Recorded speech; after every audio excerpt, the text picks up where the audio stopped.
just go get her, and then she'll be ready to go. It's gonna be great. And we continue.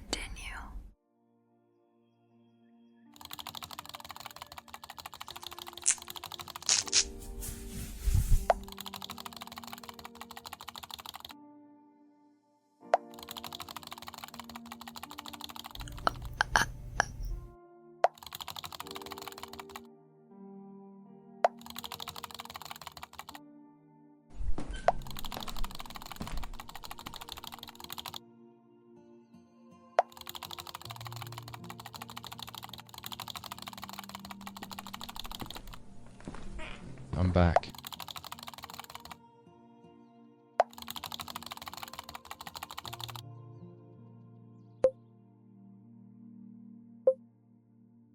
Ouch.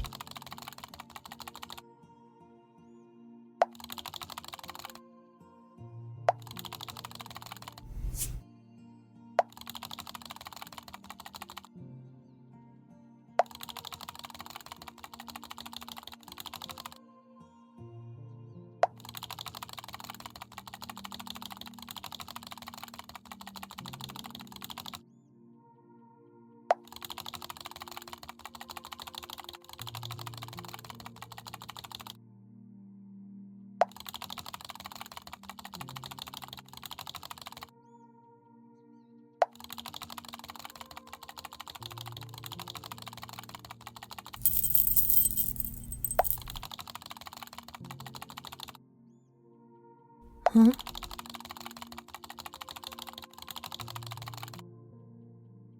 Haha.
Huh?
What shampoo do you use?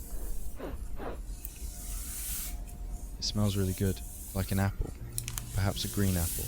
Unlikely red though.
In my younger and more vulnerable years, my father gave me some advice that I've been turning over in my mind ever since. Whenever you feel like criticizing anyone, he told me, just remember that all the people in this world haven't had the advantages that you've had. He didn't say any more, but we've always been unusually communicative in a reserved way, and I understood that he meant a great deal more than that. In consequence, I'm inclined to reserve all judgments, a habit that has opened up many curious natures to me and also made me the victim of not a few veteran bores. The abnormal mind is quick to detect and attach itself to this quality when it appears in a normal person, and so it came about that in college I was unjustly accused of being a politician because I was privy to the secret griefs of wild, unknown men. Most of the confidences were unsought. Often I feigned sleep, preoccupation, or a hostile levity when I recognized an intimate revelation was on the horizon, for the intimate confessions of young men, or at least the terms in which they express them, are frequently plagiaristic and marked by obvious omissions. Reserving judgment is a matter of infinite hope. I'm still a little afraid of missing something if I forget what my father suggested snobbishly, and I snobbishly repeat that a sense of the fundamental decencies is parcelled out unequally at birth, and after boasting in this way of my tolerance, I come to the admission that it has a limit.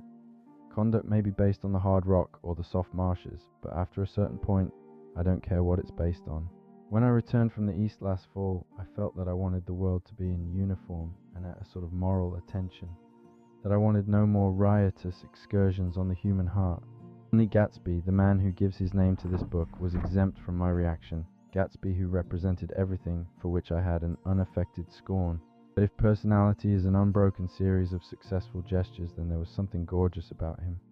His heightened sensitivity to the promises of life, as if he were somehow related to one of those elaborate machines that record earthquakes thousands of miles away. This responsiveness had nothing to do with that flabby impressionability known as the creative temperament.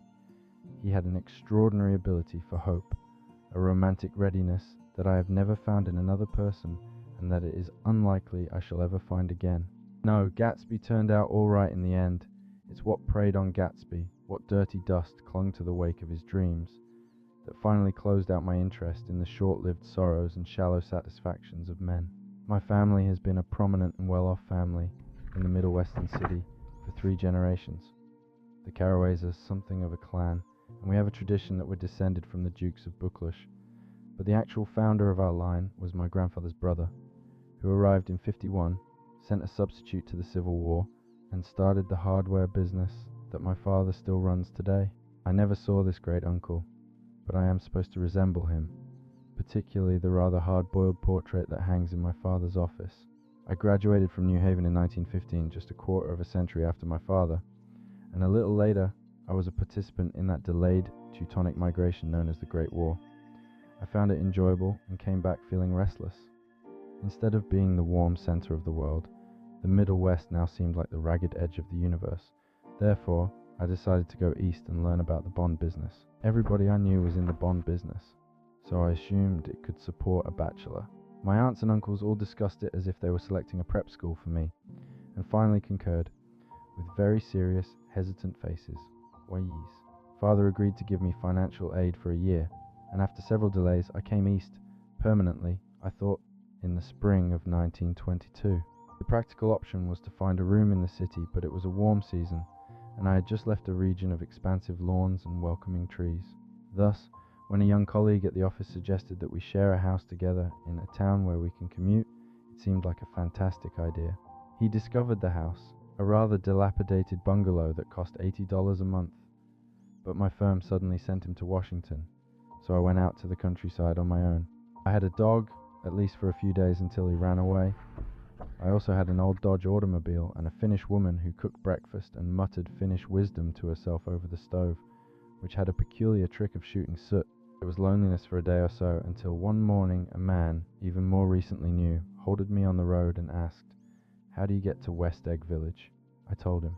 As I continued walking, I no longer felt lonely. I was a guide, a trailblazer, an original pioneer. He had casually bestowed upon me the freedom of the neighborhood. And so, with the sunshine and those huge bursts of leaves growing on the trees, just as things grow quickly in a film, I had that familiar conviction that life was starting over again with the summer. There was so much to read, for one thing. and so much good health to absorb from the young, life-giving air.